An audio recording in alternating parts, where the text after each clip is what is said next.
Pronto, iniciada a gravação. Boa noite, pessoal. Boa noite. Boa noite. Boa noite.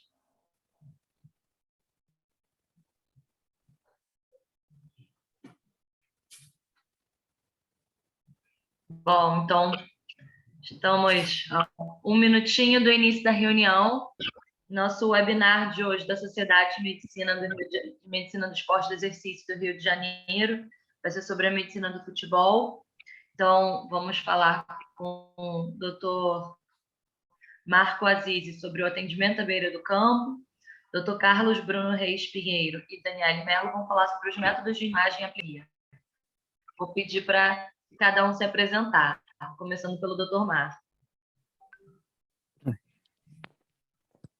Boa noite a todos. Meu nome é Marco Azizi, sou coordenador do Departamento Médico do Fluminense e da CBF.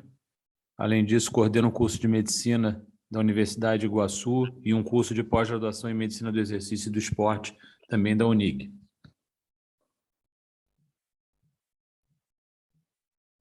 Dr. Bruno. Boa noite. Eu sou membro titular do Colégio Brasileiro de Radiologia, pós-graduado em Medicina do Esporte. Trabalhei em vários clubes de futebol aqui do Rio. Tenho mestrado em Ciências na Fiocruz e estou agora no meu ano final do meu doutorado em Ciências do Exercício e do Esporte na UERJ, orientado pelo professor Dr. Rodolfo Alckmin. Dani?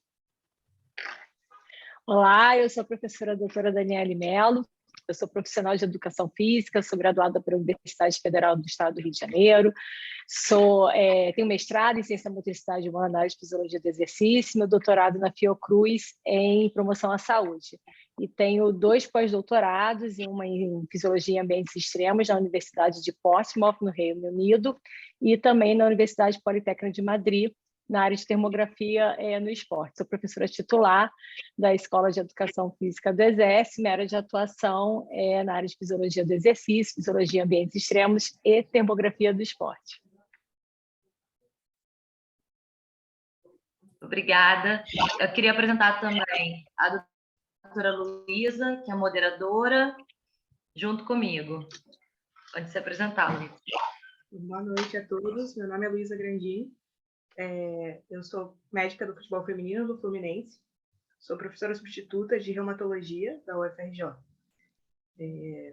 Sou reumatologista, assim, e já estou atuando já há 3 anos com o Fluminense na medicina esportiva. Natália, por favor, se apresente agora. Obrigada, boa noite. Eu sou Natália Mourão, ortopedista, médica do esporte, especialista em pé e tornozelo. Também sou diretora da Sociedade de Ondas de Choque e atualmente sou médica da Comissão Médica da Conmebol. Então, vamos dar início à reunião. Dr. Marco Azizi, por favor.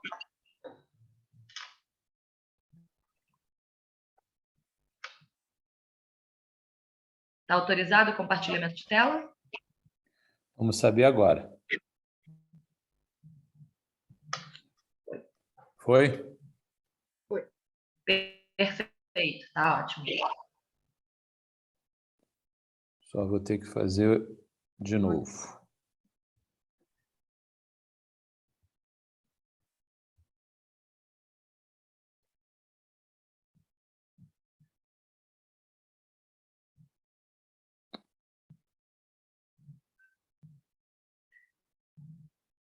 Marco, quando Estou abrir tentando, a tela, estou tentando, sim. compartilhar, isso, que aí era só clicar na apresentação. Aqui estava aparecendo tudo bem. Isso aí. Não, mas não está aparecendo do jeito que tem que aparecer. No modo Então, aí tem lá em cima, apresentação de slide. Ou embaixo à direita. Sim, eu Clicar sei. naquele... Eu conheço, mas não estou conseguindo. Não está indo.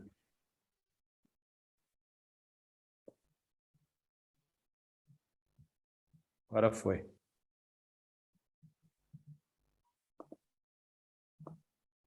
De acordo aí, Natália, agora? A gente já entrou. Para mim, tá. Bruno, Luísa, está aparecendo? Acho Para mim ainda não entrou o modo de apresentação. Isso, Marco. É, Coloca no modo de não está apresentação. no modo de apresentação ainda. Para mim já apareceu no modo de apresentação. Então vai atualizar. Tá com delay, Marco. Você tem que selecionar a janela certinha no compartilhamento de tela. Quando você apresenta, muda a janela.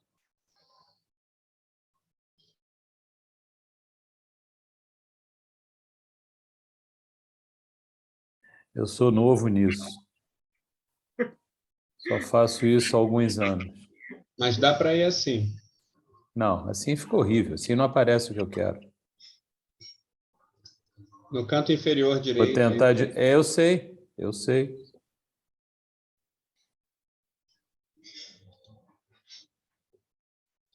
Tenta o velho Vamos recurso, fazer de fechar e novo. abrir É novamente. isso que eu estou fazendo. O bom e velho. Continua sem aparecer? Está fora do modo de apresentação.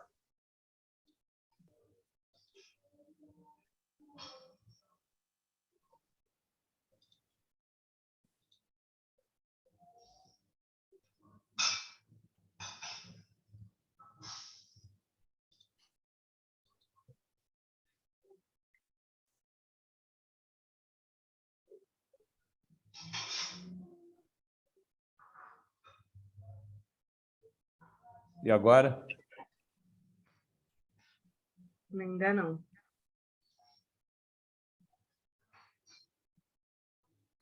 Está aparecendo uma mensagem aqui. Não tem nenhuma visão? Tá parado a tela? Tá mostrando o primeiro slide, mas não está no modo de apresentação.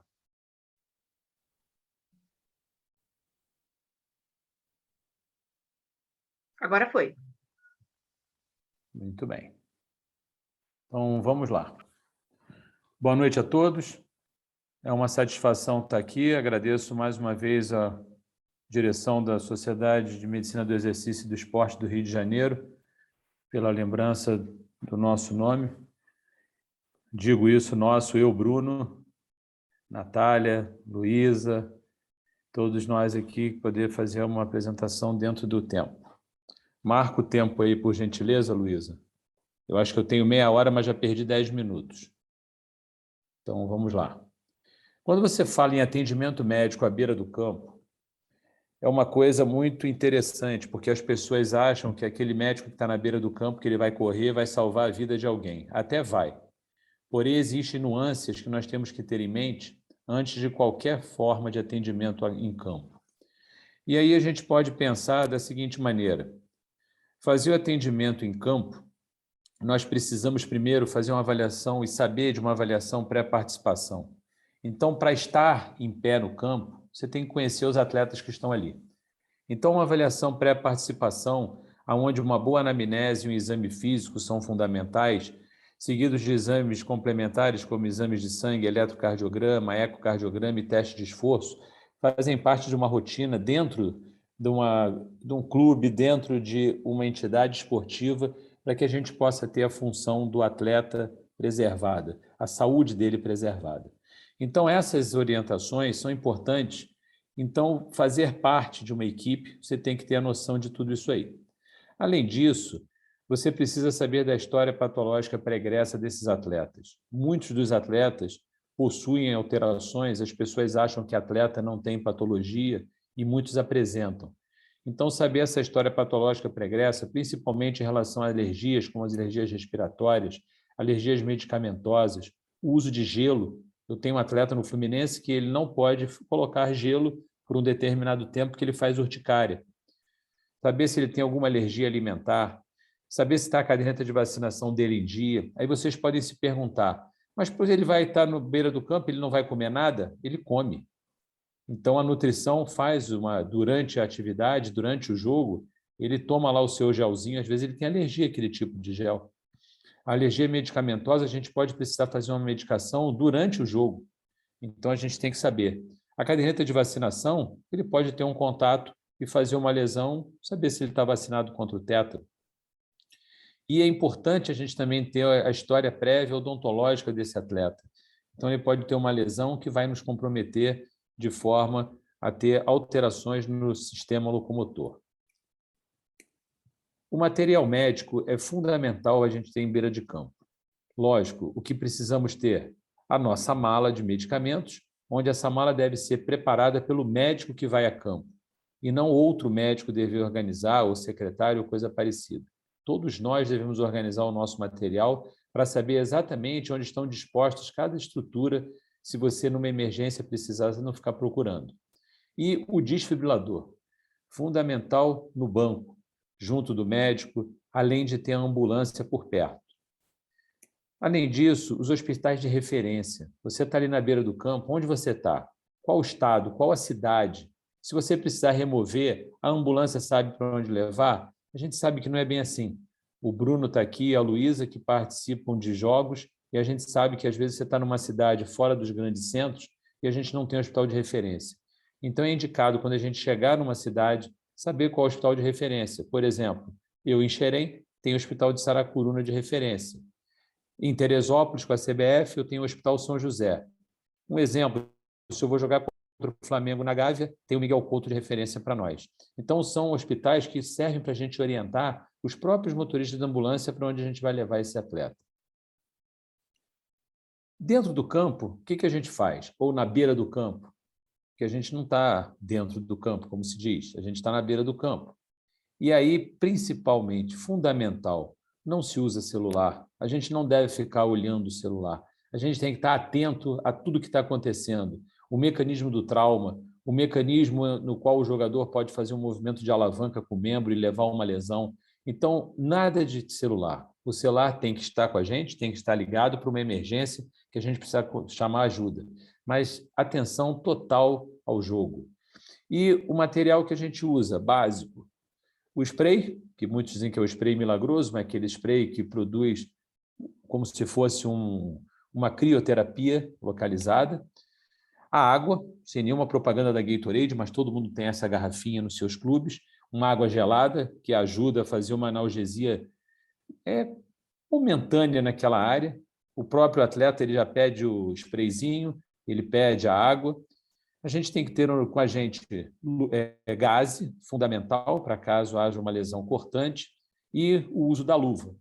Esse uso da luva é altamente controverso. Tem muitos médicos que trabalham já com a luva na mão, tem outros médicos que deixam a luva no bolso e na hora usam. Se me perguntarem como é que eu faço, eu uso a luva no bolso. Tenho uma lesão, eu calço a luva e vou fazer o atendimento. Não há problema nenhum quanto a isso. No campo ainda, o material que a gente usa, o material tem sempre uma bolsa do massagista. Então, você sempre tem o auxílio de um massagista. Em alguns clubes se trabalha com fisioterapeuta no lugar do massagista para fazer o atendimento. Dentro dessa bolsa, a gente tem que ter gelo, uma tesoura, atadura de crepom. Pode-se usar um polvidine para se você precisar limpar algum tipo de ferida, mas a coisa é muito rápida. Você tem um soro para você poder lavar aquela ferida, você precisa de um soro, ou se não tiver soro, uma garrafa de água. Um esparadrapo ou um micropóreo para fazer uma contenção hemostática momentânea. E, hoje em dia, a gente usa, em casos de lesões de cabeça, do olho para cima, a gente usa uma touca, aquela touca de piscina que ajuda a fazer uma compressão até que você tenha a possibilidade de fazer uma sutura no caso de uma lesão cortante. Durante o jogo, os traumas acontecem e muitos, mas todo mundo só pensa em trauma. Mas o trauma ele pode ser um trauma direto, pode ser um trauma através de uma escoriação, pode ser através de uma luxação ou pode ser através de uma fratura. São os tipos de lesões comuns que nós encontramos à beira do campo, fazendo aquele atendimento rápido. Podemos ter outros tipos de lesões, como lesões cortantes, como eu acabei de citar, você precisa fazer algum tipo de hemostasia. Você pode ter lesões musculares. Essas lesões musculares em qualquer região do corpo, a gente pensa só em membro inferior, mas não, você pode ter lesão de membro superior.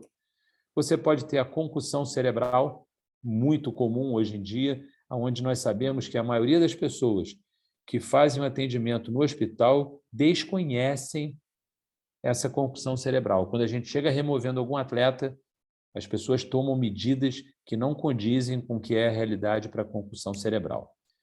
E o que ninguém quer, a morte súbita. Daí a necessidade da gente ter o desfibrilador à mão, para caso necessário a gente possa usar.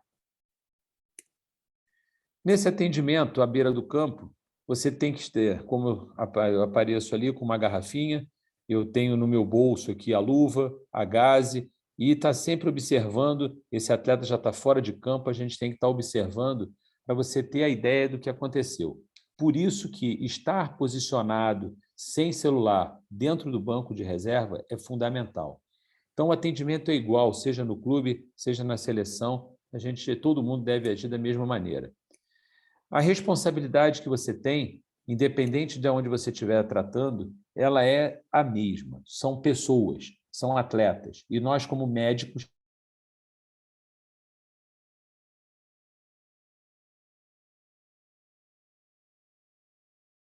pequeno, se você estiver em algum local onde não tem uma grande visibilidade. Isso é o de menos.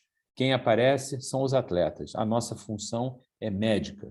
Como eu costumo dizer, a gente tem até no nosso grupo de médicos de futebol de várias áreas do Brasil, adversários são eles, nós somos médicos. E aí você pode estar lá fazendo um atendimento de uma escoriação, por exemplo, igual essa aqui do Richarlison na seleção. Então, foi feito um carinho na perna dele com a chuteira do adversário e ele fez uma lesão desse tipo. Mas a gente pode ter também fraturas, como essa fratura de clavícula, que ocorreu durante um jogo. Então, nós temos que saber como realizar, como posicionar e como é que a gente tem que agir. Além disso, você pode necessitar de fazer alguma intervenção numa lesão cortante.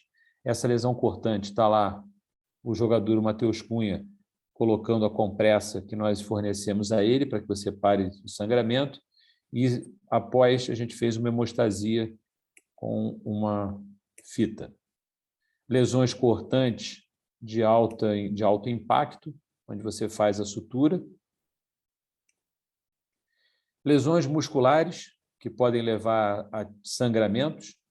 Entorses, que ninguém está livre desses tipos de alterações, principalmente de membro inferior, o como proceder nesse momento. Como é que você age? Então, a imobilização, retirar o atleta de campo, fazer aquele momento de crioterapia e já imobilizar esse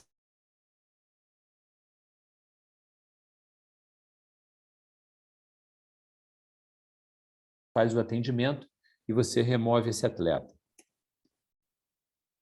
A concussão, que é uma lesão das mais temidas hoje em dia, e você observa nessa imagem a deformidade que acontece na face dos dois atletas.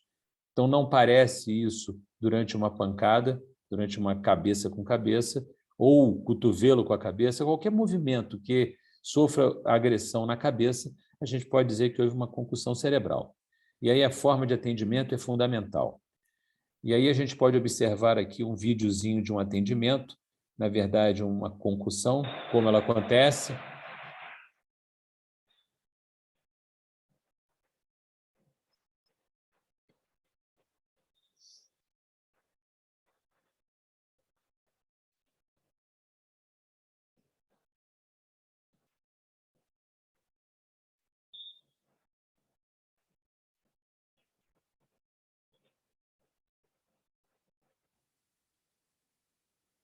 Perdão que eu acabei pausando aqui. Mas vocês observaram o primeiro choque. Então, houve o choque, o atleta cai, e na sequência a gente observa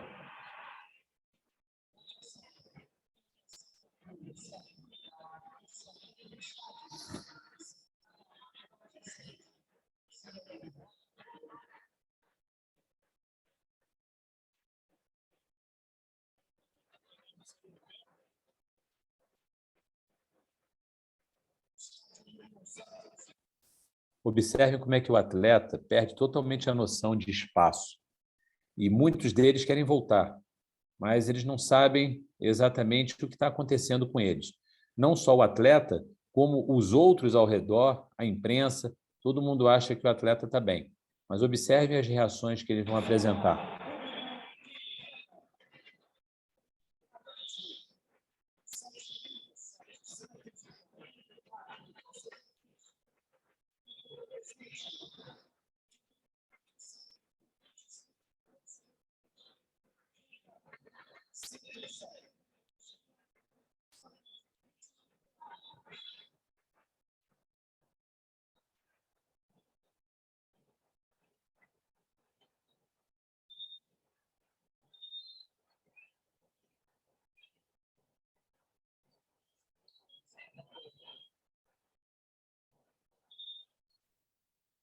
Todo mundo chama a ambulância, todo mundo faz menção de querer ajudar.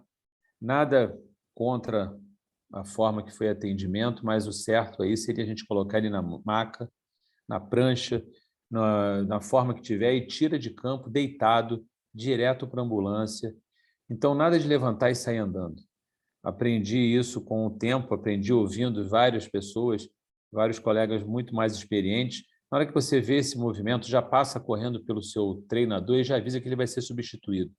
E já faz o gesto de substituição, bota ele na maca e tira, porque uma vez que ele for substituído, não tem como ele voltar. Outros tipos de lesões que acontecem, tirando a concussão, são lesões como nesse caso aqui. Observem. Marcelo, vem do Fluminense, pode ampliar Marcelo, bola para quem vem de trás, que é o Wallace, na bola dividida, 4 pega a falta do atacante. Nós vamos a 51 minutos, estamos caminhando para a marca dos 48, na bola dividida, devolve hora do Wallace.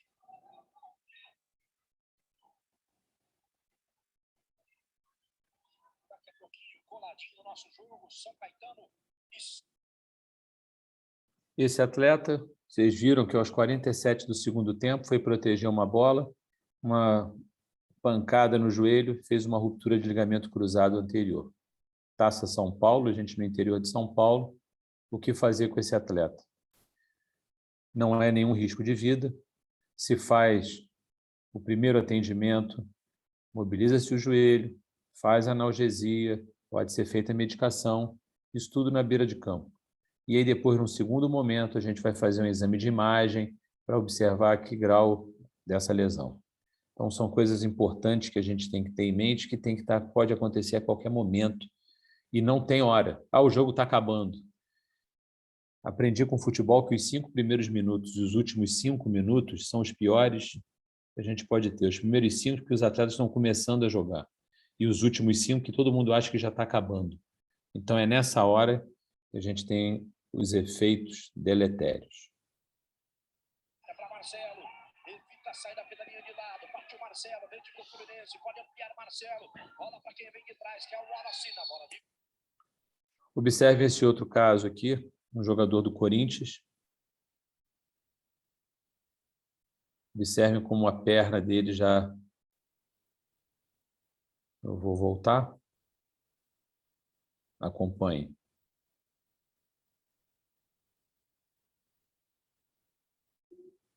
Uma fratura que qualquer médico do esporte, ou todos os médicos do esporte, têm que saber como fazer, como agir nesse momento.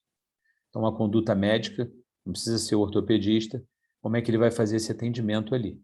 Após tudo estabilizado, resolvido, o ortopedista vai entrar para fazer a cirurgia, caso necessário. Porém, não é tudo na beira do campo que é trágico. A gente sabe que a maior parte é vitoriosa. Então, se vocês observarem isso aí, esse é o gol do Brasil na final da Olimpíada. Então, ganhamos por 2-1. E se você observar aqui embaixo, tem um maluco de preto pulando aqui. Esse maluco aqui sou eu. Então, Brasil campeão olímpico 2020, no ano de 2021. E aí a gente ganhou uma medalhazinha e reconhecimento pelos atletas da seleção, uma camisa autografada, todos eles autografaram e me deram de presente. Uma coisa muito legal é reconhecimento do trabalho que a gente possa fazer. E aí aqui a Granja Comaria, a seleção brasileira, pessoas aqui que estão me ouvindo já estiveram por lá, acredito que o Dr. Serafim Borges esteja aqui, é um grande ídolo que eu tenho, Dr. Runco, não sei se também está por aqui. Então a CBF é a casa da seleção brasileira, mas para a gente chegar ali, a gente precisa passar, por exemplo, no seu clube, que se não fosse o clube a gente não estava na seleção, e para a gente chegar no clube a gente tem que estudar medicina, e se não fosse a minha universidade, a qual eu me orgulho muito de fazer parte, até hoje a gente não chegava no clube não chegaria na seleção. Então esse aí é o berço da minha medicina, agradeço a todos pela atenção, muito obrigado. Muito obrigada, Zizi. Excelente apresentação, né? E o tempo, tinha até mais tempo para falar. Assim, deu a corrida por causa dos minutinhos que a gente perdeu no começo, mas sobrou tempo. Tá bom. Dá mais tempo para o Bruno, que o Bruno fala para caramba. Aí ele vai falar um monte de coisa aí agora. Bacana. A gente guarda para as perguntas.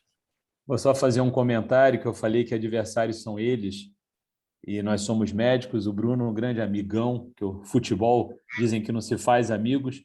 O Bruno é um amigo do futebol, como outros que estão aqui presentes, mas o Bruno trabalhava no Flamengo, eu trabalhava no Fluminense, a gente fazia uma dobradinha fantástica. Eu atendia os atletas do Flamengo, quando ele precisava, ele atendia os do Fluminense, e muitas vezes os dirigentes olhavam para a gente e falavam: nossa, por que o médico do Flamengo está aqui fazendo... Está aqui, é médico. Então, dentro do campo, a gente é adversário? Não, eles são adversários. Claro que todos nós queremos ganhar, mas o objetivo é a medicina acima de tudo. Muito obrigado mais uma vez, a atenção de todos. Complementando o que o Marco falou aí, essa cena aconteceu exatamente igual num jogo na Gávea, em que o Marco foi atender um atleta nosso que estava dentro da área de expertise dele, e ele foi prestar essa valorosa ajuda lá para a gente. Ratifico tudo o que ele falou, da amizade e da opinião dele que adversários são eles, nós continuamos a ser médicos.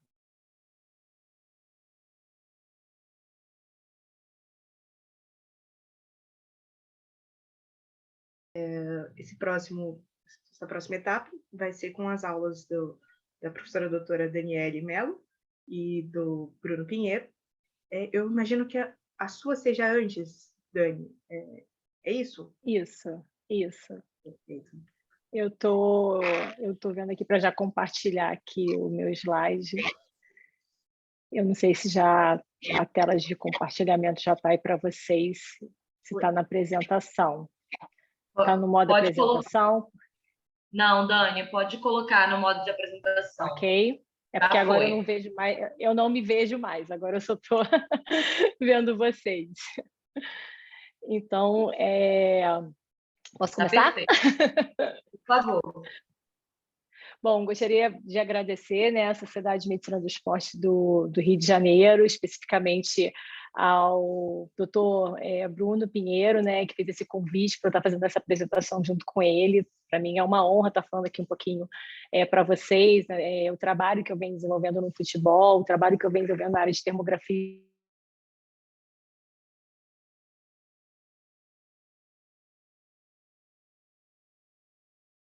Colaboradora do programa de pós-graduação Estrito Sensu, né, na UERJ. Então, lá que, né, nesse trabalho do Bruno, né, seu trabalho de doutorado, né, eu fui parte da sua banca de qualificação de doutorado, e lá a gente vendo quais seriam as melhores formas de desenvolver essa pesquisa, então a gente resolveu fazer essa dobradinha aí, né, de termografia e ultrassonografia. Então a gente vem desenvolvendo aí uma pesquisa bem legal em conjunto, que surgiu aí a oportunidade do tema. Então, agradeço já à Sociedade de Medicina do Estado do Rio de Janeiro, do Esporte do Estado do Rio de Janeiro, e ao Dr. Bruno também por essa oportunidade. Falar um pouquinho para vocês sobre a termografia esportiva, né? Então, passar aqui o slide, eu não sei se está passando, passou agora. Falar um pouquinho da termografia. A primeira coisa, é importante falar que a termografia é um método de avaliação metabólica não invasivo. Né? Então, basicamente, o que a gente faz é utilizar essa imagem infravermelha, que é obtida por meio de uma câmera específica, e essa imagem infravermelha, ela me permite identificar as alterações que existem no fluxo sanguíneo. E essas alterações do fluxo sanguíneo, elas são retratadas por meio da temperatura da pele. Então, a termografia ela vem sendo utilizada muito, né, na área médica também, com várias finalidades, mas principalmente na área esportiva, por ela ser um método rápido, é um método não invasivo e extremamente objetivo, mas a gente não pode esquecer que essa avaliação é um método de avaliação complementar, que me permite tanto uma avaliação qualitativa, quando eu vejo essa imagem, né, térmica, daquele padrão térmico de imagem, mas também que eu consigo depois traduzir essa imagem por meio de números e aí sim também ter uma interpretação quantitativa. Então,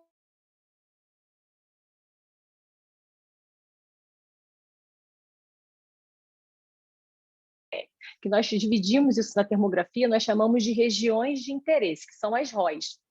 E essas ROS, como eu tenho uma temperatura média de cada região no meu corpo, né? Você pode ver que tem um mapa aí na posição anatômica. Quando eu identifico qualquer variação, ou seja, quando eu tenho uma amplitude térmica, tanto para mais quanto para menos, né? Esse desvio padrão, ele está me identificando, está me retratando uma disfunção. E aí essa disfunção pode estar relacionada a uma série de fatores, né? Pode estar relacionada a alguma patologia, pode estar relacionada a alguma alteração metabólica, pode estar relacionada a alguma lesão musculoesquelética, pode estar relacionada a um desequilíbrio muscular, ou até mesmo uma sobrecarga de treinamento, né? Porque além de eu identificar qual é a amplitude térmica para cada região, eu consigo também identificar se existe uma assimetria entre o lado direito e esquerdo. Então, eu comparando os lados, né, no corpo humano, eu consigo identificar onde é que está esse desequilíbrio, onde é que está essa sobrecarga. Então, especificamente na área esportiva, a termografia ela tem várias aplicações, mas na área esportiva ela vem sendo muito utilizada, né? Na área de termorregulação, que são as áreas realmente que eu atuo, até mesmo para poder trabalhar aí com heat stress, doenças do calor, mas também para controle da carga interna de treinamento e prevenções de lesões.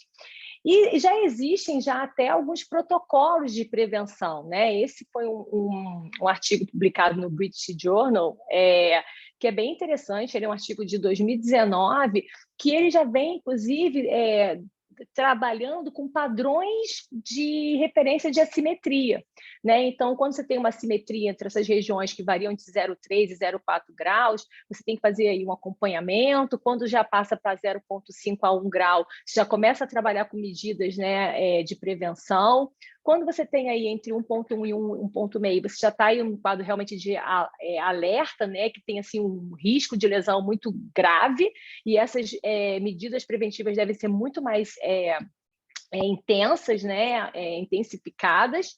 E quando a gente já tem aí, né, um grau maior do que 1,5, já existe uma simetria grave que tem uma chance muito grande aí de você já estar com uma lesão aguda ali naquele momento.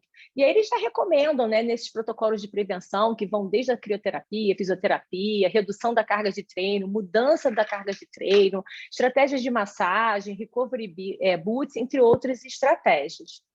E aí vocês podem também estar pensando, né, e essa avaliação, né, tem algum risco, essa câmera, né, como é que está essa situação da exposição, da radiação? Vocês podem ver nessa progressão aqui, que a gente tem, comparando com várias outras modalidades de avaliação médica, que vão desde a termografia, micro-ondas, né, a artroscopia, a radiação de raio-x e por aí vai, que a exposição à radiação, a termografia é muito, muito baixa. Então, assim, o risco que isso aí tem à saúde é mínimo. E aí eu vou falar para você que o que a gente precisa ponderar é realmente o equipamento que eu vou utilizar, né? Então, para fazer a termografia, hoje que eu posso falar para você, o que a gente tem realmente, vamos dizer assim, de um ponto negativo, é que eu preciso de uma câmera específica para essa avaliação dessa imagem infravermelha, e essas câmeras o preço varia desde $500 até $10.000. E é claro que quanto mais específica, quanto melhor a resolução da imagem, quanto melhor a qualidade dessa câmera, infelizmente ela também vai ser mais cara. Mas aí o que eu vou precisar de informação também vai ser muito mais preciso. Então, se eu penso realmente, né, que eu preciso ter uma informação fidedigna, eu tenho que ter um investimento maior no equipamento que eu estou utilizando. Inclusive, tem um artigo, né, que eu fui coautora aí com um aluno meu de mestrado, que hoje já é mestre, o Wagner Romão, que a gente fez uma revisão sistemática justamente para avaliar a qualidade desses artigos, para ver a utilização dessa câmera infravermelha. Então, você saber exatamente qual foi o tipo de câmera, qual foi a resolução dessa câmera, né, como é que foram os padrões de localização, de distanciamento, de resolução dessa imagem, é extremamente importante, fundamental para o resultado, para a qualidade da imagem, para a avaliação que eu também vou estar realizando daquela situação. Porque a termografia, existe uma série de fatores que podem influenciar na qualidade dessa imagem. E aí é importante eu ter conhecimento disso para que quando eu aplique o método da termografia, eu me cerque de todas as formas possíveis para que essa avaliação tenha o mínimo de interferência possível para que essa qualidade da imagem realmente tenha uma informação válida. né?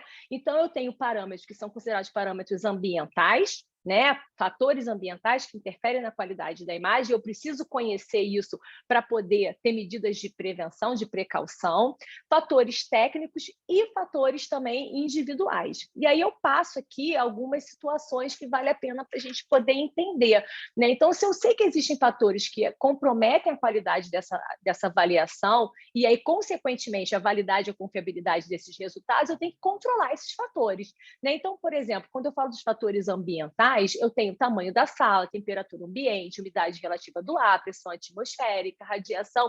Então, eu tenho como se fosse um checklist antes de eu fazer a minha avaliação.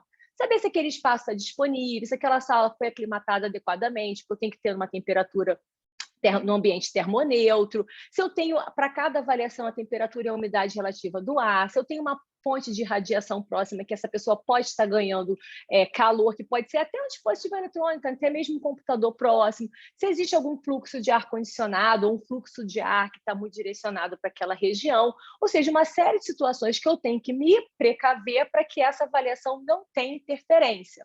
Outros fatores que são fatores pessoais, por exemplo, eu sei que existem fatores intrínsecos e extrínsecos que também vão interferir nessa avaliação. Então, eu procuro me cercar do máximo possível para que eu tenha o mínimo de interferência desses fatores pessoais. Então, eu vou fazer uma avaliação, eu sempre vou fazer no mesmo período, porque já tem retratado na literatura que a nossa temperatura ela muda da parte da manhã para a parte da tarde para a parte da hoje.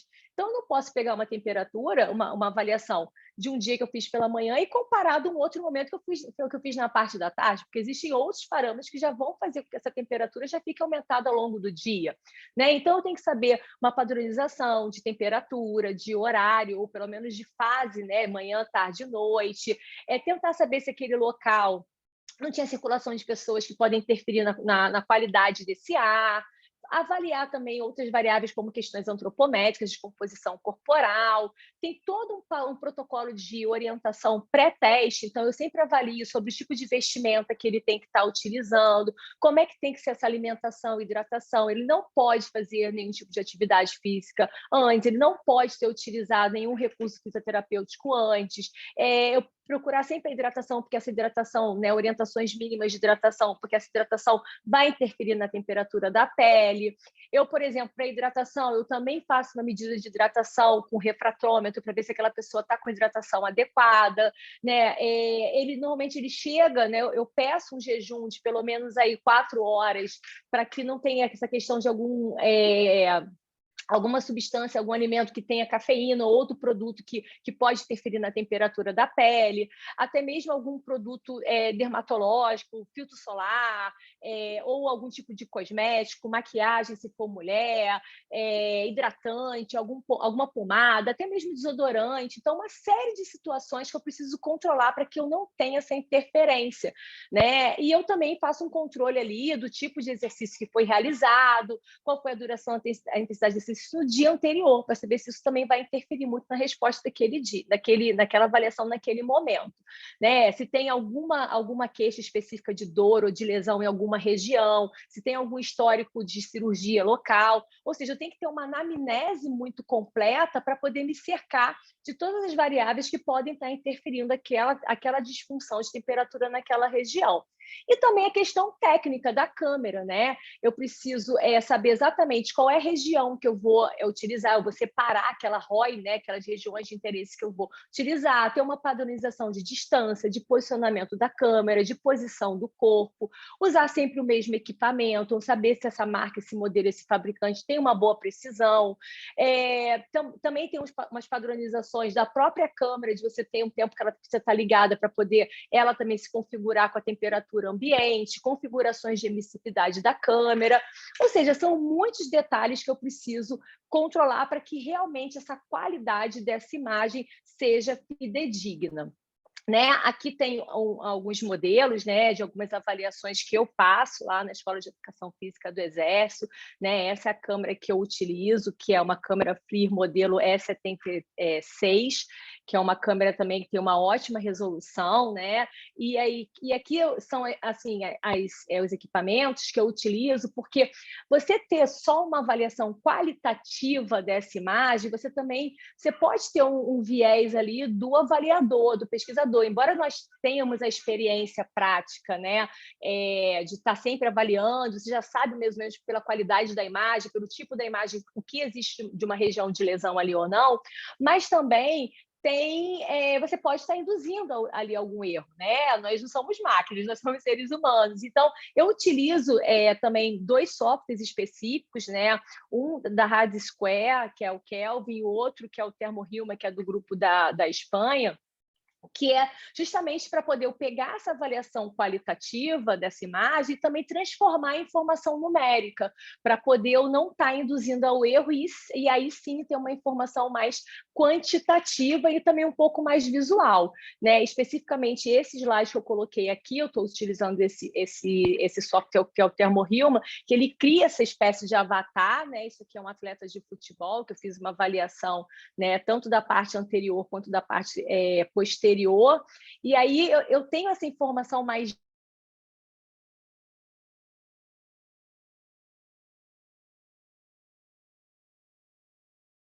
eu já tenho que ficar mais atento para as medidas de prevenção. Quando está laranja, já estou naquela situação de alerta. Quando está vermelho, já tem uma lesão ali. E aí pode progredir para roxo ou preto, que aí realmente já tem um quadro realmente mais patológico naquela região. Então, isso também me ajuda a identificar, né, esses pontos que eu tenho essa assimetria. E aí, o que acontece com o futebol especificamente, né?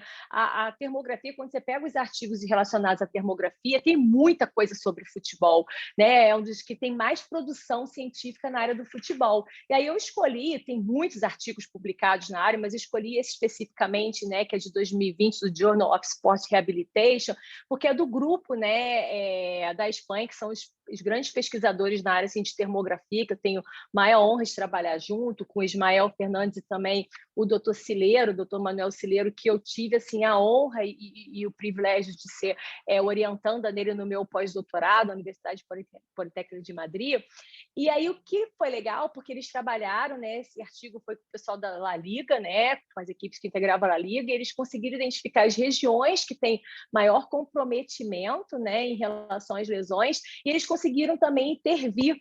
Então, eles mostraram realmente, né, uma redução muito grande. A partir do momento que eles conseguiram identificar a incidência, a localização, o tipo e a gravidade dessas lesões, eles conseguiram com que esses atletas ficassem menos dias ausentes, né, do treinamento, também tivessem um melhor desempenho, e aí hoje isso realmente, termografia é utilizada nos grandes times da Europa. Mas, assim, embora vocês possam parecer um pouco de surpresa, né, o Brasil é o que mais produz conhecimento científico na área de termografia no esporte, e principalmente na área do futebol.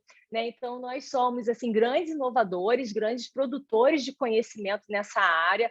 Aqui são alguns dos artigos que eu, com o meu grupo, produzimos na área de termografia, alguns na área de futebol e outros não, mas todos na área esportiva, alguns com atletas de pentatlo militar, outros com atletas de triatlo e alguns já com atletas de futebol, né? Então, assim, nós somos responsáveis realmente por uma grande produção de conhecimento na área de termografia, reconhecido, inclusive, por esses nossos companheiros de pesquisa, nossos amigos, né, e colaboradores de pesquisa, porque a gente não faz pesquisa sozinho, então nós temos também parcerias, né, com esse grupo espanhol. E aí, em função disso, né, juntando aí o trabalho de doutorado do Dr. Bruno, veio essa questão da gente, assim, poxa, vamos fazer uma associação. Então, vamos cruzar a ultrassonografia, que tem tanta informação relevante no futebol, e vamos cruzar com essas questões também bioquímicas e funcionais. Então, a nossa proposta, né, que ao longo de uma temporada a gente consiga identificar, a qualquer momento que esse atleta ele identifique uma dor, né, intensa, ou que ele tenha uma perda de potência, essa perda de potência vai ser avaliada por meio do salto, né? a gente vai passar ele por uma bateria de testes. A gente está fazendo todo o baseline, né, que é pela parte bioquímica, pela parte da termografia e pela imagem do ultrassom. E aí, ao longo da temporada, sempre que a gente tiver qualquer caso disso, a gente vai estar passando ele de novo por esse rodízio. Ele vai passar de novo pela bioquímica, pelo ultrassom e pela termografia. A gente está querendo realmente, assim, agora correlacionar todas essas informações para poder dar essa resposta aí na sua tese de doutorado. Né? Então, aqui já é algumas das imagens, ele já trabalhando, né, comigo, com essa equipe de futebol, né, que é a equipe de seleção militar do Exército Brasileiro. Ele está fazendo esse trabalho lá bem legal, acompanhando esses atletas ao longo da temporada. Né? Aí eu tenho alguns slides ali mostrando ele dando um pouquinho de aula aí, né, explicando como é que está o resultado da ultrassonografia, que ele vai poder falar com muito mais propriedade agora aí para vocês, né, a gente avaliando esses atletas, aí um exemplo, né, de como é que eles estavam aclimatando também, para ter uma ideia do tipo de vestimenta. E aí a ideia, né, que a gente já está muito feliz, assim, né, com essa parte bem preliminar dos nossos resultados ainda, é que com uma informação já, né, qualitativa da imagem, a gente já consegue ter boas correlações. A gente, sem se comunicar, eu passo uma avaliação, segura a informação, ele faz no atleta, e depois que a gente fez os dois, e aí a gente senta e conversa, e a gente consegue identificar exatamente onde o atleta relata dor, onde eu consigo identificar na termografia e onde ele consegue identificar na imagem de ultrassom. Então, a gente está muito feliz, assim, e muito esperançosos também, né, com esses resultados e essas associações.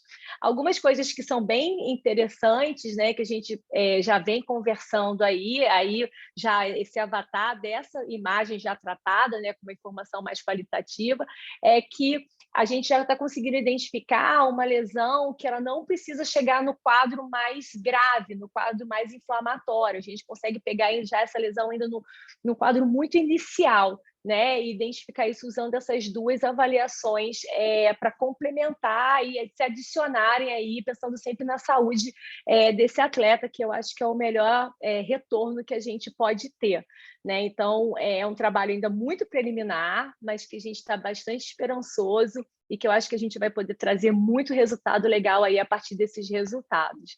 Né? E aí, dando continuidade, eu agradeço ao Dr. Bruno, ele vai dar continuidade aí na parte de ultrassonografia, mas eu queria já, né, no primeiro momento, já ceder para todo mundo que está disponível aqui. Né? Eu tenho esse curso de termografia no esporte que é na Hotmart, e aí já para todo mundo que está assistindo aqui o nosso webinar hoje, aí vai ter um desconto específico aí de 50%, é só usar esse código aí do webinar, né, da Sociedade de Medicina do Esporte do Rio de Janeiro, e agradecer os meus parceiros, meus colaboradores, porque ninguém faz pesquisa sozinho, ninguém produz conhecimento sozinho, ninguém cresce, né, sozinho. Então, eu acho que o conhecimento ele é construído a muitas mãos, e aí eu tenho vários parceiros de pesquisa nacionais, internacionais, de iniciativa privada ou de iniciativa pública. Então, para mim, é uma honra poder trabalhar com instituições e com pessoas tão maravilhosas, né, que confiam muito no meu trabalho, no que eu produzo de conhecimento científico. Então, agradecer, porque sem essa parceria, ninguém faz nada. Então, obrigada mais uma vez. Obrigada, Bruno, por essa oportunidade de estar conversando aqui com vocês.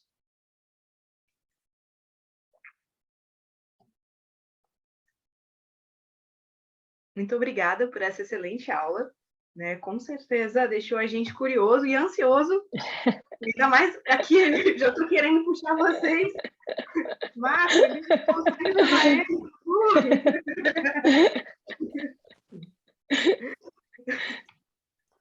E aí? Luísa. Diga. De fazer propaganda, já que a Dani falou, nossa turma de pós-graduação, que a Luísa foi aluna na última turma, começa a próxima turma, quinta turma, em setembro. E deixar o lembrete aqui para todos que estão ouvindo, que no dia 19 de novembro vai ser falado ainda.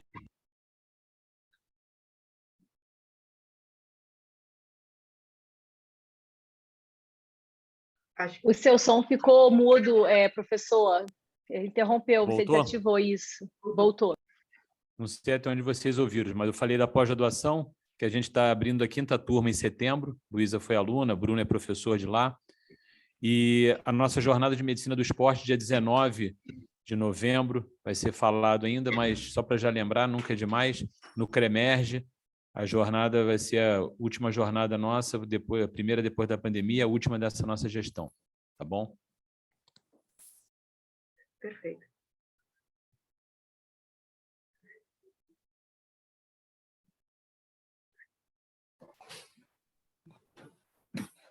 Posso compartilhar? Por favor.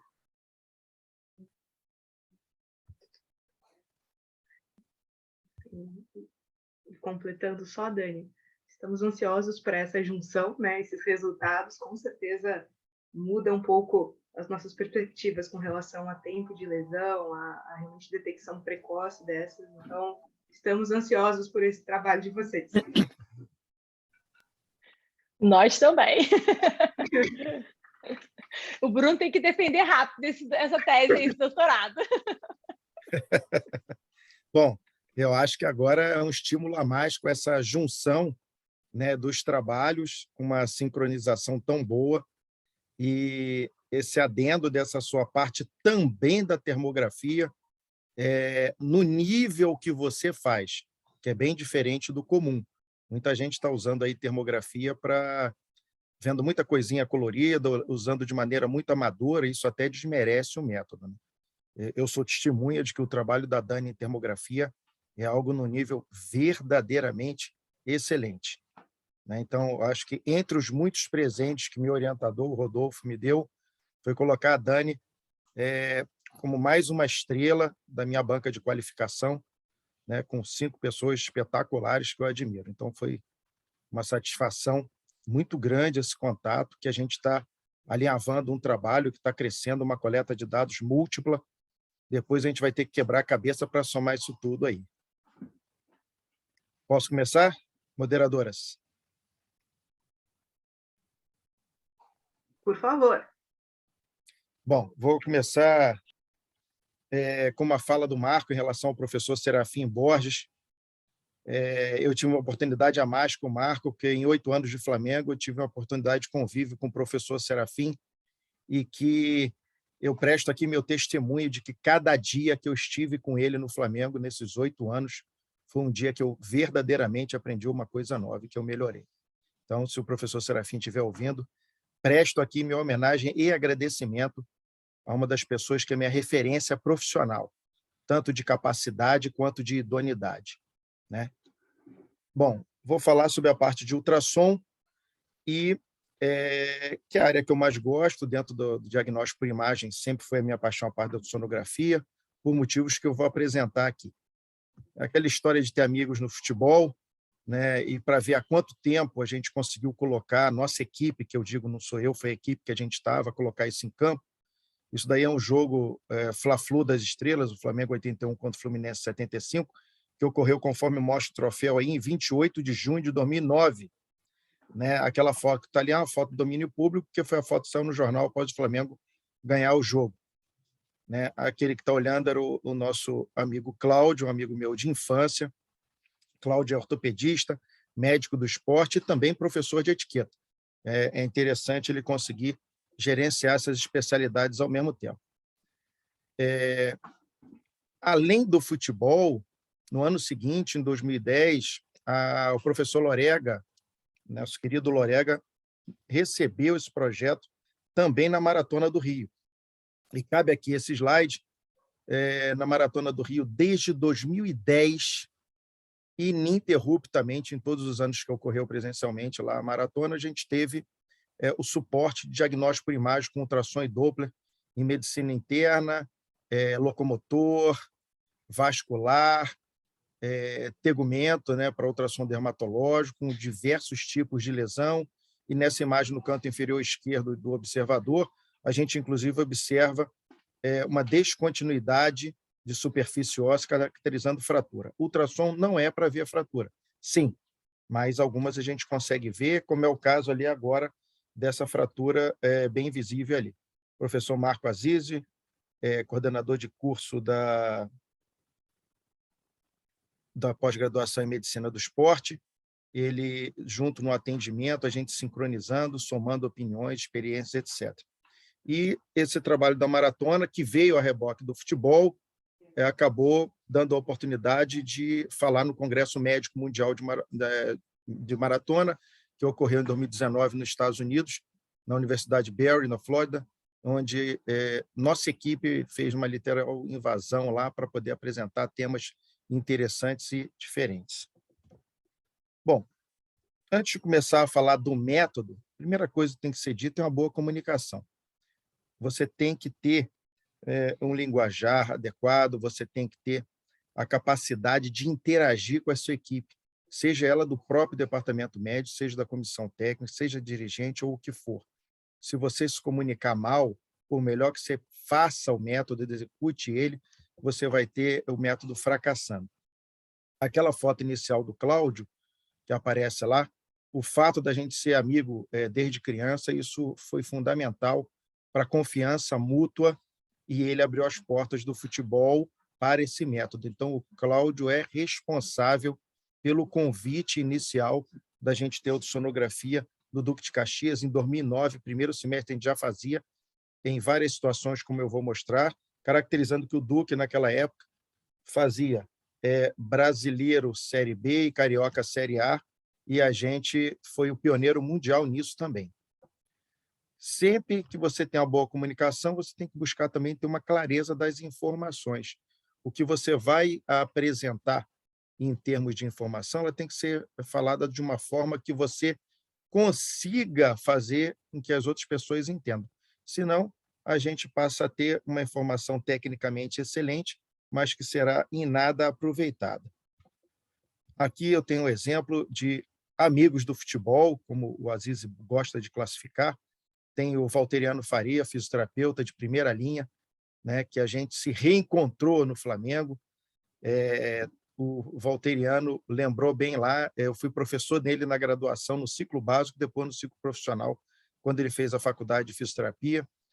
E aqui a gente tem o Henrique, na outra foto, na minha frente, na época ainda estagiário, o Henrique já está formado há uns 200 anos, médico, e do lado o Leandro, outro amigo também feito no futebol, excelente ortopedista, a gente discutindo junto o caso, o atleta deitado ali, fazendo o exame junto, trocando informação, tendo ideia. Aí a gente está tendo o exemplo da boa comunicação, mas com clareza de informações, né? Priscila, né, que era estagiária nossa também, ia fazer cardiologia, ela foi subvertida, né, e foi fazer imagem, hoje é uma excelente médica radiologista. Né? A parte do departamento médico era organizada toda a parte burocrática, informações pela Sônia, que aparece ali, que estava lá interessada, participando e compartilhando dessa ação que era feita lá da equipe, não de uma pessoa. Por isso que eu acho que a gente tem que usar uma terminologia, dependendo de onde a gente está, diferente de um laudo. Se você está ao vivo no clube, você tem que adaptar. Se você sair cuspindo janela acústica, hipoecogênico, hipercóico, reforço acústico, anecóico, janela acústica, é muito termo que pode não ter repercussão na cabeça de muita gente.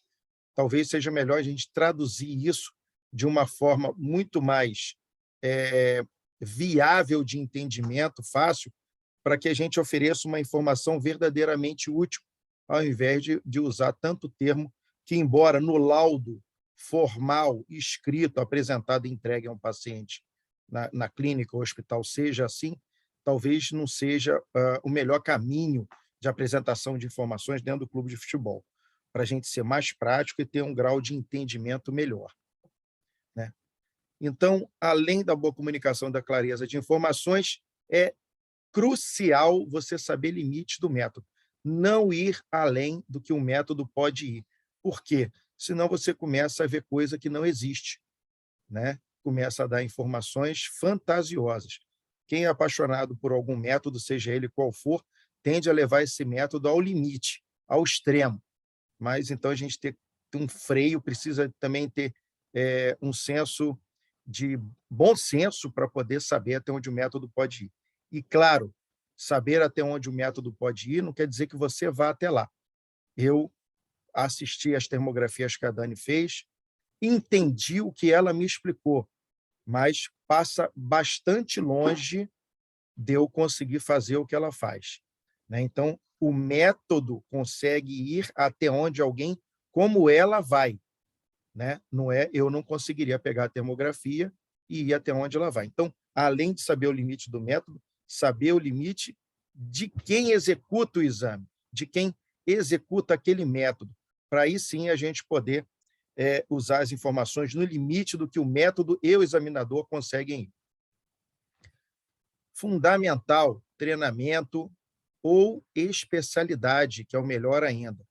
A ultrassonografia tem uma curva de aprendizado verdadeiramente longa, né? E depois dessa curva de aprendizado longa, que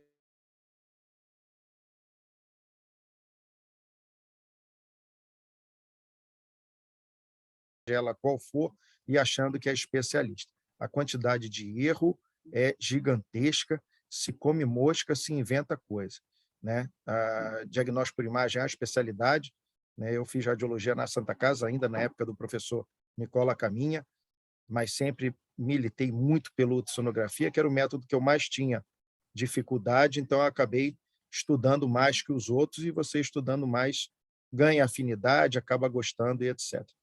Né? Esse treinamento ele é contínuo. Aqui é só um exemplo da equipe comigo, com 2 amigos, Randan, Paulo César Randan, né, que estava nesse curso organizando, e a gente estava lá em São Paulo fazendo um treinamento para médicos, vários já vividos, fazendo um aperfeiçoamento lá. O Arthur Menegassi, do Fundão, também era o outro que estava nesse curso aí, junto comigo e com o Randan. Então, a terminologia, quando a gente for usar, a gente usa dentro do estritamente necessário, mas usa corretamente. Anecogênico, hipoecogênico, hiperecogênico, que gera muito eco, pouco eco ou nenhum eco. Se a gente for olhar uma articulação assim, se a gente não disser aonde é, o que é, mesmo o especialista pode não saber que região do corpo é essa, dependendo do ângulo que é olhado. Então, o ultrassom ele é muito dependente da presença de quem vai laudar ou emitir opinião na hora, vendo, fazendo o exame. Tem muita armadilha na ultrassonografia que a gente pode cair nelas e atrapalhar mais do que ajudar em termos de resultado. Por exemplo, aqui a gente tem uma imagem, né, de uma pessoa com dor, a dor supostamente muscular, né, e você tem uma condição de que naquela faixa tem a pele, que é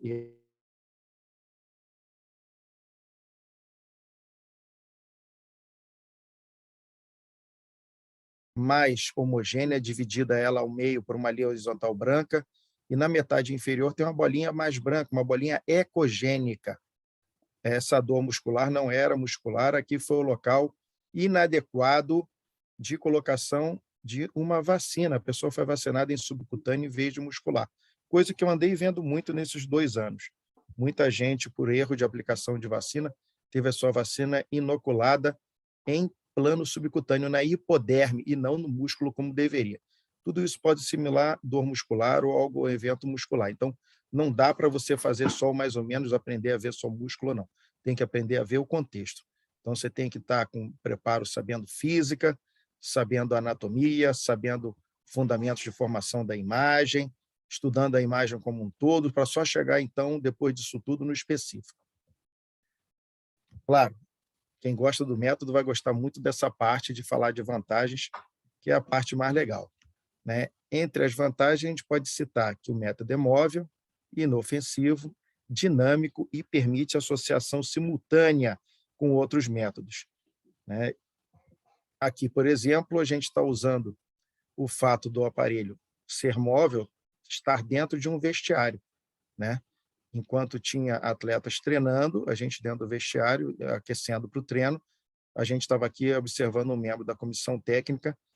É inofensivo, está ali o Tarso, o fisioterapeuta lá, que trabalhou com a gente um bom tempo, hoje está nos Estados Unidos, e o fato dele ser dinâmico permite que a gente possa, por exemplo, aqui, estar fazendo uma manobra de valsalva, o que permite a avaliação de um processo herniário, porque talvez em repouso essa hérnia não apareça, mas o nosso colega sente dor, a gente executa a manobra de valsalva e assiste, né, a hérnia exacerbando de volume e progredindo em direção à superfície durante a manobra de valsalva, regredindo total ou parcialmente em repouso.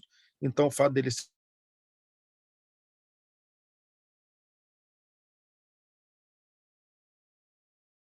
no momento exato da contração do músculo, porque quando em repouso, essa hérnia simplesmente não aparece. A associação simultânea é fantástica, mesmo com uma ressonância, é por bem recomendável que a gente execute também a ultrassonografia, que a gente não vai sair fazendo ressonância direto, a ressonância não só pelo custo, mas a possibilidade de agendamento, demora desse agendamento, a demora em receber um laudo, receber imagens. Se a gente estadiar também com a ultrassonografia, mesmo já tendo a ressonância, a gente pode fazer um acompanhamento mais próximo, sem necessidade do deslocamento do atleta para um centro de imagem, hospital, clínica, etc., e a gente compara o que a gente achou. Nessa imagem aí de uma escopia, um atleta que tomou um pisãozinho sem querer, acredito eu, do coleguinha do outro time, com uma trava de alumínio, e que fez uma fratura na mão. Essa fratura foi identificada ainda em campo. Quando foi para o vestiário, durante o jogo, no intervalo, foi vista a fratura. Terminou o jogo, fomos para o hospital confirmar a fratura e tomar as medidas cabíveis. Na imagem abaixo do raio-x, a gente tem lá uma cortical óssea interrompida, caracterizando o local exato da fratura. E aqui à direita, né, a termografia, que eu vou me reservar o direito de não ficar falando muito para não passar vergonha na frente da Dani. Aqui a imagem, se for olhar ao fundo, por cima do aparelho, uma fratura essa de húmero, ocorrida na maratona do ano passado, diagnosticada, a suspeita diagnosticada pelo Dr. Guilherme Aziz, filho do Marco. Muito sabiamente, ele segurou o paciente que queria ir embora. A experiência dele do futebol, do Guilherme, certamente foi um contribuinte muito forte para a conduta dele de não deixar o paciente ir embora na marra. Me chamou, a gente foi olhar junto e estava lá a fratura, o que troca completamente o que a gente vai fazer com esse paciente, em vez de meramente alta, como o paciente queria, encaminhamento para o hospital de retaguarda de suporte da maratona. Nem tudo são flores, falei de vantagem, vamos falar um pouquinho de desvantagem também, que é importante para ajudar a saber limites do método. Primeiro, falar que tem que ter equipamento, claro, esse equipamento tem que estar disponível, não basta ter, e além de estar disponível, ele precisa ser adequado ao uso. Né? Claro, vou fazer um exame muscular, aquele que a gente viu o osso, um transdutor linear, frequência entre 7,5, 7 até 12, ou se for tegumento, 18. Né? Então, a gente tem que ter o equipamento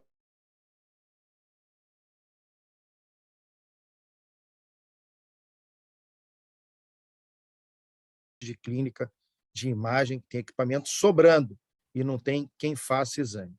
Então, o equipamento hoje está em segundo plano, porque o importante é ter o profissional. Né? Tem muito mais equipamento disponível do que profissional que tenha adequada formação e real experiência após essa formação, para que ele possa executar de maneira adequada os exames de ultrassonografia. E cabe lembrar que, em medicina, improvisos não são nada bem-vindos. Eu vou lá para quebrar um galho, vou dar uma olhadinha. Né? Eu sou um dos que permaneço contrário à colocação do exame FAST, porque você pega uma pessoa que não faz ambulatorialmente, não tem experiência com o normal para aprender a ver direto, rapidinho, etc. Então, esse FAST é questionável em muitas situações. Acredito que possa funcionar em algumas, mas em muitas outras eu verdadeiramente desacredito. E as aplicações são várias. Né?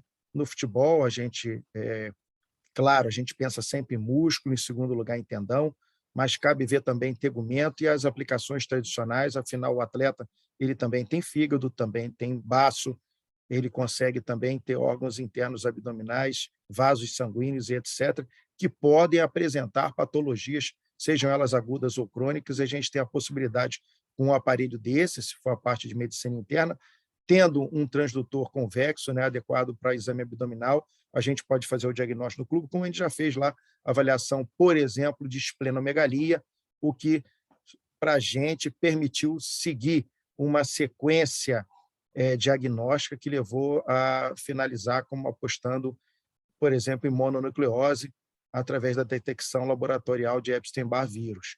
Né? Mais de uma vez a gente pegou baço grande, a gente sempre pesquisava, e nos casos que a gente pegou esplenomegalia lá, no clube, sem uma causa específica apontada, era por rotina pesquisar Epstein-Barr vírus e dava.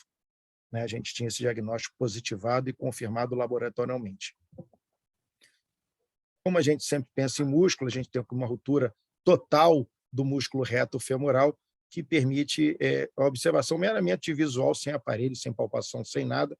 O atleta contrai, e ao contrair você vê um gap gigante ali, o reto femoral direito, ele foi rompido distalmente, então o músculo ainda tem poder contrátil, mas ele não é esse efeito mecânico de movimento para essa pessoa.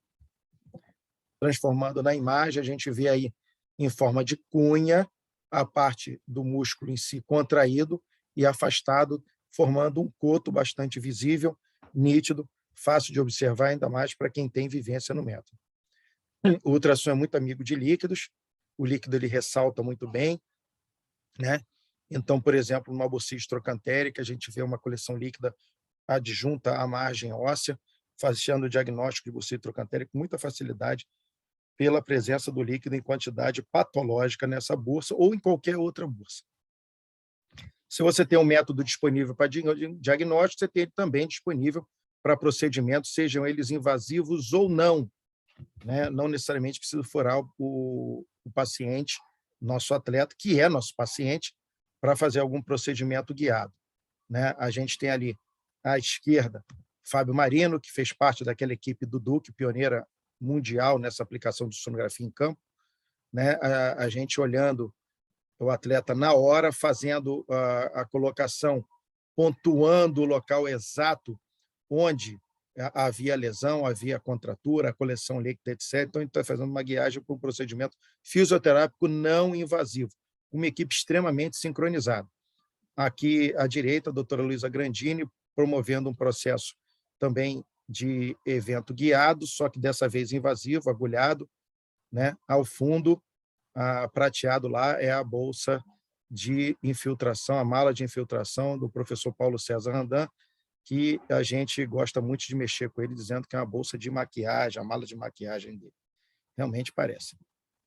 Né? Então, como a gente falou em avaliações dos procedimentos, que podem ocorrer no próprio clube, como está aqui, na concentração, está aí o Robinho, era nosso massagista na época, e o Beto, fisiologista, o time todo junto, participando, somando informação. Acredito que o Beto esteja assistindo a gente, dando esse prazer aí de reencontrar essa equipe tão bacana do Duque, aí, que foi uma satisfação trabalhar há mais de 10 anos atrás. Né? Não vou falar onde eu estou dentro de um time grande aqui do Rio, num jogo contra eles. A gente está, durante o intervalo de jogo, fazendo um diagnóstico de uma lesão muscular em tibial anterior desse atleta, o que veta ele para retorno ao campo para participar do segundo tempo. Né? Também intervalo de jogo, já no Boa Vista, campeonato de 2011, a gente está avaliando um atleta para fazer essa decisão de retorno ou não para o segundo tempo. O nosso treinador, o professor Alfredo Sampaio, iria fazer todas as trocas no intervalo para virar o jogo contra o Botafogo. Perdíamos de 2-1 nesse momento do intervalo, então eu vetei esse atleta, avisei que ele não poderia voltar, ele colocou esse como um dos que iriam sair do jogo, né? Fez as 3 substituições que ele queria, substituições acertadas, a gente entrou no intervalo de jogo perdendo 2-1, mas a gente terminou o jogo ganhando de 5-2 do Botafogo nesse dia, lá em São Januário. Às vezes, quem se machuca não é atleta de time, sim um atleta com apito. Né? A arbitragem também é atleta, fazem testes rigorosíssimos e estão suscetíveis também a, por exemplo, aí nesse caso, um árbitro em intervalo do jogo com uma lesão muscular. Né? A decisão compartilhada aí com ele, informações são passadas, ele vai decidir o quanto ele quer se arriscar voltando ou não. Essa decisão não é minha. Eu desaconselho, mas ele volta se quiser, não vou segurar o árbitro. Isso foi legal, isso daí foi em 2010, 2009, 2010, por aí, entre 9 e 10.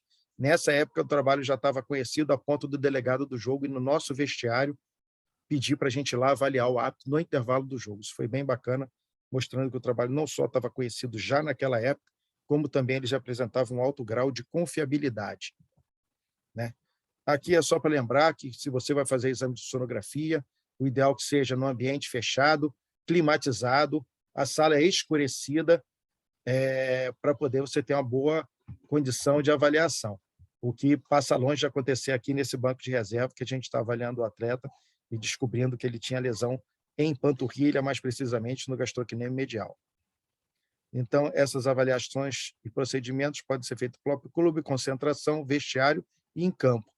Conclusões disso tudo, antes que eu seja chamado a atenção pelo tempo, a ultrassonografia acrescenta informações, pode estadiar lesões, mesmo as que já são conhecidas.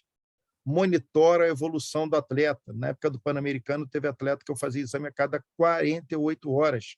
A gente repetia exame, segunda, quarta, sexta, o atleta voltava para monitorar o grau de evolução dele, como estava progredindo a lesão muscular.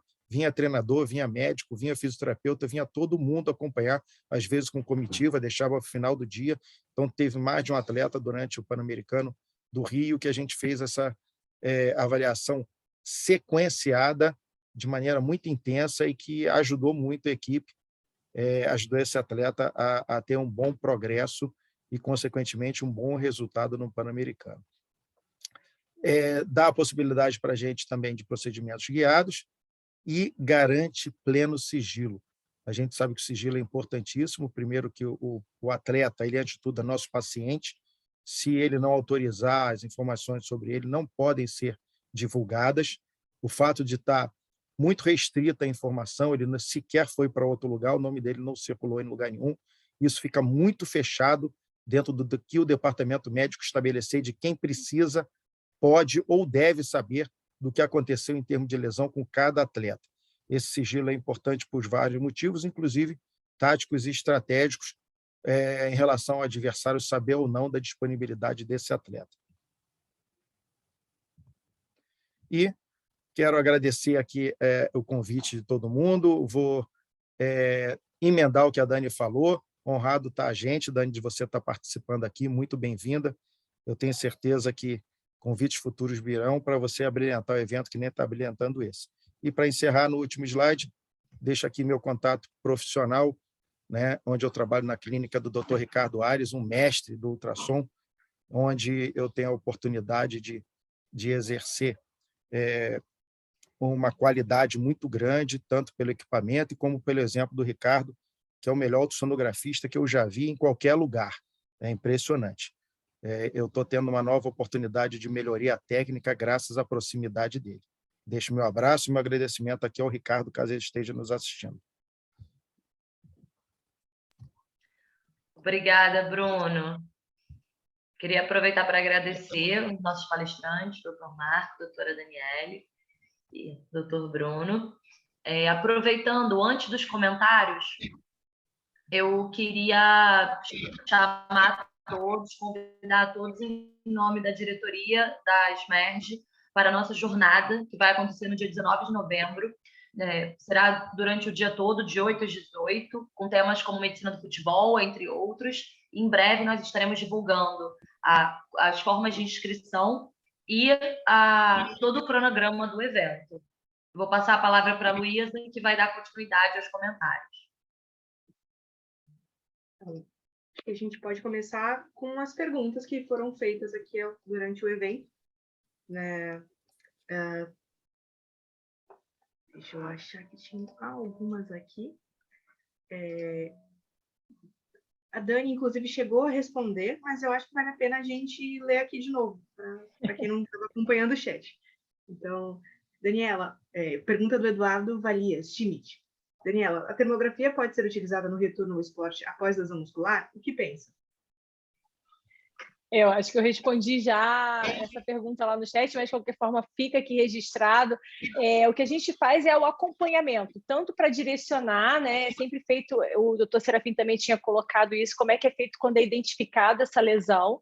Então, sempre uma equipe, então eu sempre chamo a comissão técnica junto com o jogador, porque eu acho que ele tem que estar ciente, participando das decisões, que o nosso objetivo é a saúde dele, e ele entender se ele vai ser afastado de um jogo, se ele vai ser poupado, ele entender a importância daquilo, também ele ter consciência disso, então é sempre uma conversa bem aberta. Eu falo que eu não tiro ninguém de jogo, eu só estou buscando sempre a saúde deles.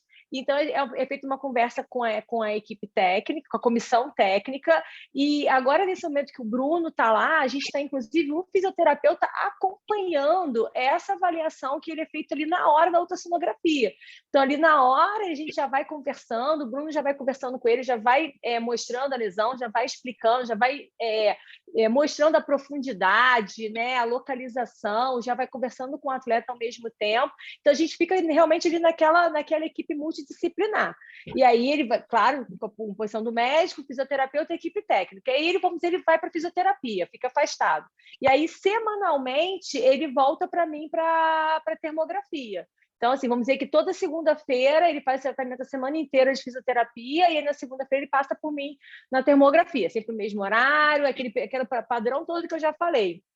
E aí a gente faz uma reavaliação. Então, a gente vai conversando sobre o tratamento que está sendo feito, como é que está o resultado e como é que está sendo o acompanhamento daquela lesão. Aí, até chegar a um ponto que eu já vejo que ali, né, já está ok, e ele também e aí já tem também a percepção do jogador, de como é que ele está sentindo, desde movimento, desde dor, desde desempenho, e aí a gente conversa de novo com todo mundo e aí libera.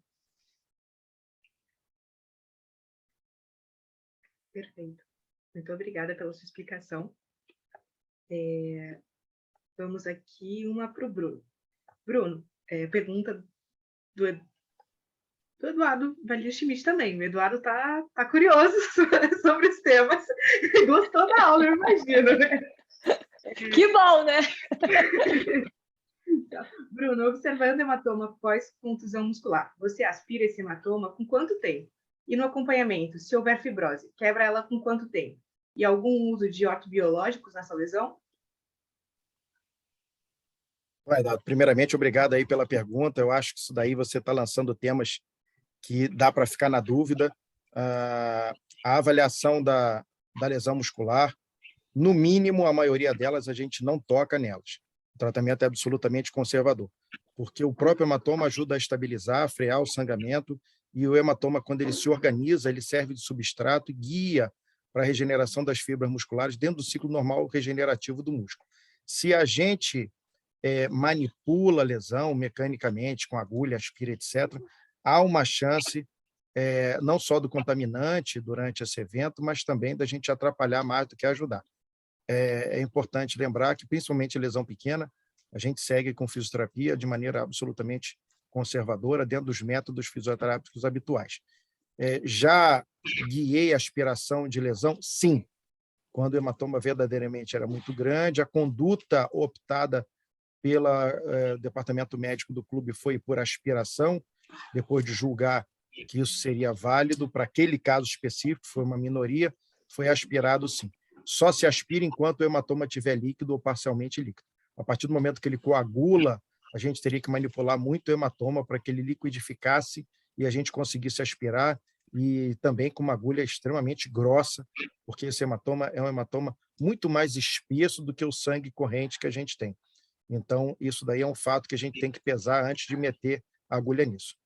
Em termos de fibrose também, que ele falou, né, se eu não me engano, a fibrose é um inimigo do músculo, porque é um tecido não contrátil, não funcionante e de elasticidade absolutamente alterado.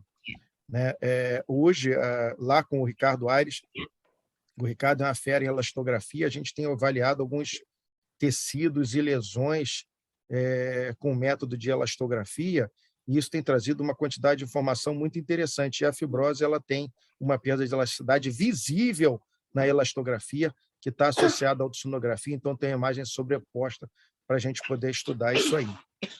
Agora, o tempo, a partir do momento que configure, os que são adeptos de tentar quebrar a fibrose, por exemplo, vou até, vendo a Natália aqui, eu vou até falar a terapia de onda de choque, como seria uma sugestão, mas a Natália vai poder falar melhor, né? A pergunta eu vou repassar para ela, em termos da gente conseguir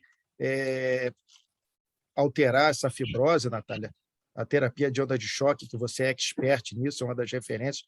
Como é que a gente faz para poder mexer em fibrose com toque? Boa noite. Obrigada, Bruno, pela pergunta. Eu realmente gosto muito da utilização do tratamento por ondas de choque, até mesmo para acelerar a recuperação de uma lesão muscular.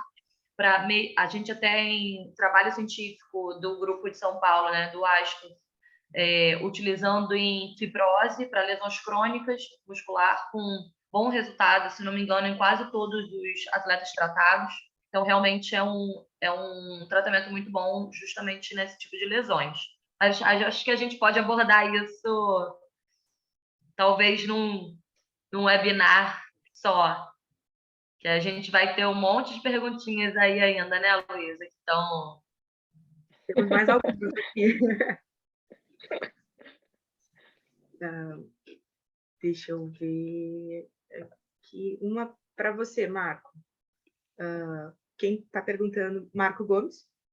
E aí, falando assim, usando como exemplo a NFL, o atleta tem parte do seu material de jogo retirado, assim não pode retornar.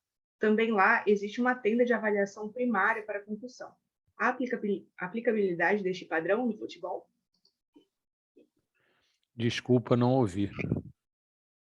Cortou. Perfeito, deixa eu só a pergunta aqui. Usando como Luísa. exemplo... Então, ouvindo? Vai, repete. Isso é Usando para mim a como pergunta? exemplo, isso. Usando como exemplo a NFL, o atleta tem parte do seu material de jogo retirado, assim não pode retornar. Também lá existe uma tenda de avaliação primária para concussão. Há aplicabilidade deste padrão no futebol? Não, não tem. A história do futebol com a concussão, a gente tem que ter o médico treinado para isso. E o médico tem que deixar a sua comissão técnica ciente do que está acontecendo. Porque na hora que ele tira o atleta, todo mundo quer que ele volte, ainda mais se for o astro do time. E a gente tem que ter voz, pulso forte para poder dizer que vai sair. Então você tira, que você está prevenindo qualquer tipo de problema mais grave com esse atleta. Mas não tem. A avaliação é do médico que chega. Hoje em dia já estão permitindo, inclusive, que a gente entre em campo sem autorização do árbitro. A gente pode literalmente invadir o campo, porque não tem outra forma de fazer. E caso vocês observem atendimento de concussão, ninguém sabe, os atletas ficam gritando, chamando a gente do banco, e quando você chega lá, sempre tem um outro atleta que está tirando a camisa para abanar, para fazer alguma coisa. A coisa básica, eu vi essa semana, eu não lembro onde foi, mas foi no Brasil, acho que foi um jogo do Ceará e Fortaleza, o árbitro estabilizando a cervical do atleta. Quando os médicos chegaram, estava estabilizado. Então, é uma coisa simples. Basicamente, se alguém estiver ali dentro do campo próximo estabilizar a cervical, a gente já sabe que ajuda bastante. Perfeito. Temos aqui já uma sequência de perguntas para você, Marco. Essa do Rodrigo Hofmister, eu imagino que seja assim que pronuncia o sobrenome. Desculpa, que está perguntando. Doutora Zizi, o que você acha da instituição do médico de vídeo, quando possível, visto que na beira do campo, às vezes, não conseguimos perceber a magnitude da lesão? Se eu não me engano, já existiu isso. Está existindo. Copa do Mundo de 2018, teve o médico de vídeo, só que não foi divulgado isso na imprensa, não precisa, mas já houve isso, que é um mecanismo de concussão, como outros. Não tem replay, né? Ele acontece ali, a gente não consegue ver. O VAR, por exemplo, eles ficam lá 2, 3, 5 minutos analisando. Ou a parte médica não tem, é só naquele momento. Mas já existe, Rodrigo. Na Copa do Mundo de 18 aconteceu isso.